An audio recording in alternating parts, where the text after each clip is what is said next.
of their lawsuits and this week's hearings. This is the worst attempt to abridge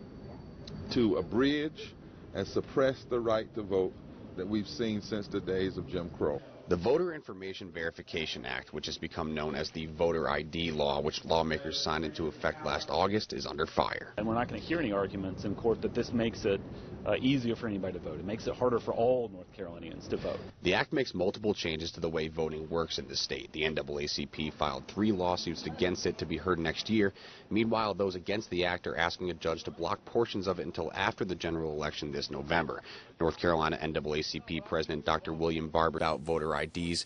It's about shortening early voting, eliminating same-day registration, and ending pre-registration for 16 and 17-year-olds, and the effect those changes have on minorities and their right to vote. You identify a particular group of voters, i.e. African American, women, and young people, who you believe may not support your extremist views. Barber called the state's opening argument weak and disturbing. In essence, what they're saying is, even if these laws are unconstitutional, because we've already started using them, we should not change them. Supporters of the act, like the Voter Integrity Project's DeLancy, says it's vital to stopping areas of fraud in our voting system. We really are not interested in taking away anyone's right to vote. All we're trying to do is preserve the idea of one person, one vote, one time. He argued that I don't just need them to vote. You need an ID to go visit your congressman.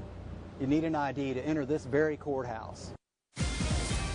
The hearings are expected to continue until at least late this week. As for tonight's event, Dr. Barber says it's about rallying people to engage the right to vote and always be steadfast and persistent. We'll bring you back here within a half hour to see how things are shaping up. Live in Winston-Salem, I'm Michael Hennessy for Fox 8 News. All right, Michael, thank you. Greensboro is not the only city looking for